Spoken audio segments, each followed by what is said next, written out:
नमस्कार मित्रांनो, तुमचं स्वागत आहे आपल्या YouTube चॅनलवरती।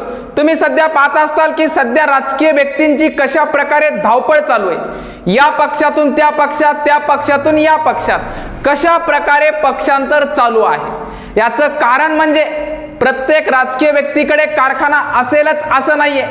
काही व्यक्तीकडे कारखाने आहेत, काही व्यक्तीकडे उद्योगधंदे आहेत। यामुळे त्यांच्यावर ईडीची कारवाई होऊ नये म्हणून या ठिकाणी सत्ताधीशांच्या राजकीय पक्षात प्रवेश सध्या चालू झालाय का, हा प्रत्येक व्यक्तींना सुरुवातीला प्रश्न विचारायला पाहिजे। कारण प्रत्येक आमदारांना काय वाटतंय की आपण सत्तेत गेल्याशिवाय आपल्या मतदारसंघात निधी येणार नाही। म्हणजे या ठिकाणी राज्य सरकार विरोधातील आमदारांना अन्याय करतोय का? राज्य सरकार फक्त आपल्या आमदारांना निधी देतोय का? इतर आमदारांना निधी देणार नाहीत का? याचं कारण हे असू शकते का? जनतेने ओळखायला पाहिजे। सध्या पाहिलं असेल, शरद पवार साहेबांचं सध्या न्यूज मध्ये नाव आहे की शरद पवार साहेबांचा गट अजित पवार साहेबांच्या गटामध्ये प्रवेश करणार आहे। म्हणजे सध्या अशा प्रकारची न्यूज का व्हायरल होते? कारण शरद पवार साहेबांना सुद्धा वाटत असेल की या ठिकाणी आपण अजितदादा गटामध्ये प्रवेश केला तर 100% आपण सत्ताधीश बनू आणि सत्ताधीश बनून कुठेतरी आपल्याला एखादं मंत्रिपद मिळेल, आपल्या आमदाराला मंत्रिपद मिळेल, केंद्रात असो की राज्यात असो। अशा प्रकारे प्रत्येकाला आशा लागली आहे का? हा प्रत्येक जनतेला पडलेला प्रश्न आहे। मग हे लोक इलेक्शनच्या टायमिंगला विरोधात आणि या ठिकाणी सत्तेत जाण्यासाठी पक्ष प्रवेश सुद्धा करतायत।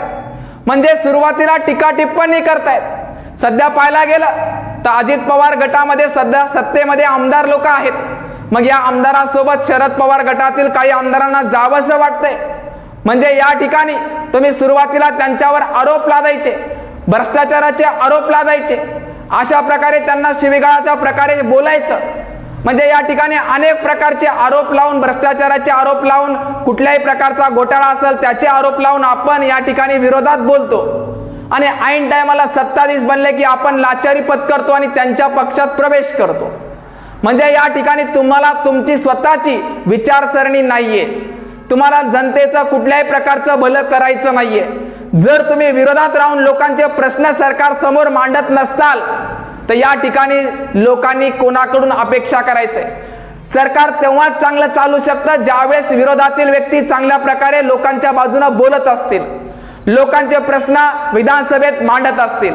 पण या विरोधकांना लोकांच्या प्रश्नापेक्षा स्वतःच्या सत्तेची आशा जास्त आहे। त्यांना सत्तेत जाऊन बसायचे, लोकांचे प्रश्न मार्गी लावण्यासाठी विरोधक खंबीर पाहिजे। मग सध्या पाहिलं असेल महाराष्ट्रामध्ये उद्धव ठाकरे साहेबांना एकटं पाडलंय का? अजित पवार गट असेल, शरद पवार गट असेल, या दोघांनी एकत्र मिळवणी केली तर मग या ठिकाणी उरतो एकच गट, ते म्हणजे उद्धव ठाकरे साहेबांचा। मग अशा प्रकारे सुरुवातीला दुसऱ्यांना आपण चांगल्या प्रकारे आम्हीच दाखवतो की आम्ही तुमच्या सोबत आहोत आणि ऐन टायमाला सत्ता मिळत असेल तर त्यांना 100% लाथ देतो। म्हणजे या ठिकाणी कामाला असेल तर सोबत, काम संपलं की दिली लाथ। म्हणजे अशा प्रकारचा कार्यक्रम राजकीय पक्षात चालू आहे आणि दिवसाढवळ्या महाराष्ट्रातील जनतेला वेड्यात काढल्या जात आहे। मग महाराष्ट्रातील जनतेचे प्रश्न मार्गी लावण्यासाठी विरोधक खरंच राज्य सरकारच्या विरोधात खंबीरपणे उभा आहे का? शेतकऱ्यांचे प्रश्न मार्गी लावण्यासाठी विधानसभेत खरंच रोजच आवाज उठवला जातोय का? शेतकऱ्यांच्या उत्पादनाला भाव मिळवून देण्यासाठी खरंच प्रत्येक विरोधातील आमदारांनी आवाज उठवलाय का? का त्यांना दिवसाढवळ्या फक्त एकच स्वप्न आहे, मला सत्तेत कसं जाता येईल आणि सत्तेत जाऊन मेवा कसा खाता येईल, एवढं सध्या महाराष्ट्रात चालू आहे का? जनतेचे प्रश्न मार्गी लावण्यासाठी विरोधकांनी आवाज का उठवायचा नाहीये? त्यांना फक्त आशा आहे सत्तेत जाण्यासाठी। कारण त्यांचे व्यवहार असतात, उद्योगधंदे असतात, सहकारी कारखाने असतात, मोठमोठाले भ्रष्टाचार असतात। ते भ्रष्टाचार उघडकीस येऊ नये म्हणून सध्या सत्ताधारी लोकांच्या पक्षात प्रवेश चालू आहे का? सत्तेत एकदा बसलं की आपला भ्रष्टाचार दबला। भ्रष्टाचार उघडकीस येऊ नये, घोटाळा उघडकीस येऊ नये, यामुळे सध्या सत्तेत जाण्यासाठी प्रत्येक आमदार लोकांची धावपळ चालू आहे का? तुम्ही सध्या पाहिलं असेल, सुरुवातीला भाजप या पक्षासोबत कशा प्रकारे काही पक्षांनी हात मिळवणी केली ते उघडपणे सगळ्यांना माहिती। कारण काही व्यक्तींचा भ्रष्टाचार उघडकीस येईल, काही व्यक्तींचे घोटाळे उघडकीस येतील, त्यांचे कारनामे उघडकीस येतील, म्हणून सध्या सत्तेत प्रवेश करताना विचार करतायत का लोक? म्हणजे फक्त सत्ताधीश झालं म्हणजे आपला कार्यक्रम उघड होणार नाही हे 100% प्रत्येकाला माहीत आहे, म्हणून सध्या अशा प्रकारचा कार्यक्रम चालू आहे का? म्हणून लोकांनी सध्या उघड डोळ्याने पाहिलं असेल तर उघड डोळ्याने मत सुद्धा दिलं पाहिजे. या ठिकाणी आपण जर लाचारी पत्करून स्थानिक स्वराज्य संस्थेच्या निवडणुकीमध्ये अशा प्रकारचा निकाल देत असाल तर विचारपूर्वक निकाल दिला पाहिजे की आपल्या मतदारसंघामधला कोणता व्यक्ती एकनिष्ठ आहे, कोणता व्यक्ती आपले घराणे मांडतो, आपले प्रश्न सोडवतो, विकासात्मक कामे करतो, हे लोकांनी ओळखायलाच पाहिजे.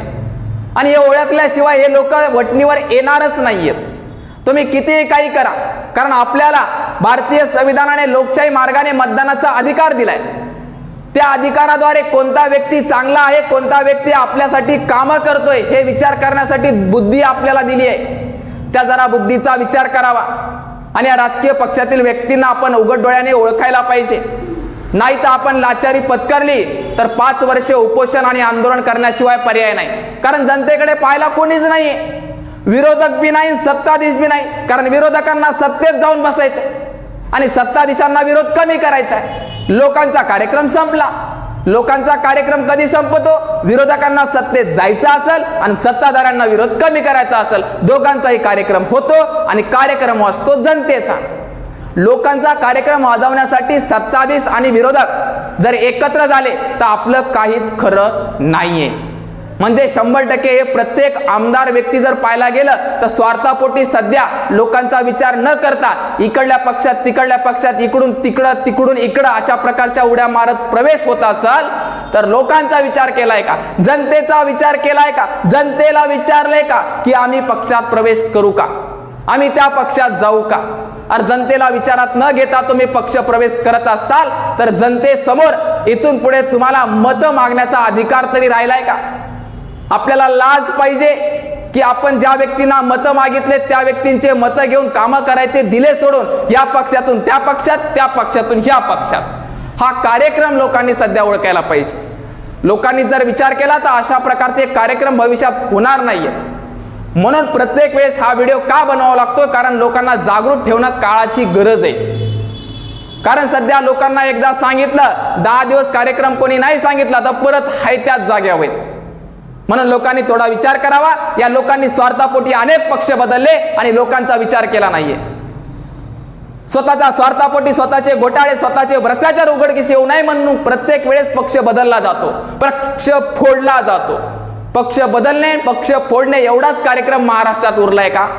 याचा सुद्धा जनतेने विचार करायला हवा. म्हणून हा व्हिडिओ बनवला आहे आणि हा व्हिडिओ इतरांपर्यंत एवढा शेअर करा की प्रत्येक जनतेने जागृत झालं पाहिजे आणि कुठंतरी इथून भविष्यामध्ये होणारं मतदान विचारपूर्वक केलं पाहिजे. कारण अशा प्रकारे राजकीय दलबदलू व्यक्ती आपल्या समोर असतील तर आपला विकास होणार नाहीये. आणि विकास होण्यासाठी चांगला व्यक्ती पाहिजे, एकनिष्ठ पाहिजे आणि विरोधात असेल तरी सुद्धा सरकारकडून निधी आणता येतो. विरोधात असला तर एखादा व्यक्ती निधी आणतो. अनेक उदाहरणं आहेत. सत्तेत गेलं म्हणजेच निधी येतो असं काही नाहीये. विरोधात बसून सुद्धा सत्य माहिती राज्य सरकार समोर मांडली असेल तर 100% त्या मतदारसंघात निधी द्यावाच लागतो. भारतीय संविधानाने ती तरतूद करून घेतली. आपल्या हक्काचं आपल्याला 100% मिळते. ते कशा प्रकारे घ्यायचं याचं आपल्याला कळालं पाहिजे. हे सांगण्यासाठी तुमच्या समोर आलोय. आणि जर सरकार देत नसेल तर आपल्याकडे महत्वाचा एक अधिकार आहे, उपोषण आहे, आंदोलन आहे. आणि त्याच्या अंतर्गत राज्य सरकारचे डोळे उघडण्यासाठी प्रत्येक जनता त्या व्यक्तीच्या पाठीमागे उभी आहे. म्हणून तुम्ही पाहिलं असाल तर राज्य सरकारला जागा करण्यासाठी जे महत्वाचे हत्यार उपोषण आंदोलन दिले आहे त्याच्या अंतर्गत आपण राज्य सरकारला जागा करून आपला निधी आणू शकतो. आपण पक्षांतर करण्याची गरज सुद्धा लागत नाहीये. पण यांचे घोटाळे आणि भ्रष्टाचार उघडकीस येऊ नये म्हणून सध्या राजकीय दल बदलू कार्यक्रम चालू आहे. हे लोकांनी पाहायला पाहिजे आणि विचार करायला पाहिजे. ठीक आहे, थांबतो. धन्यवाद.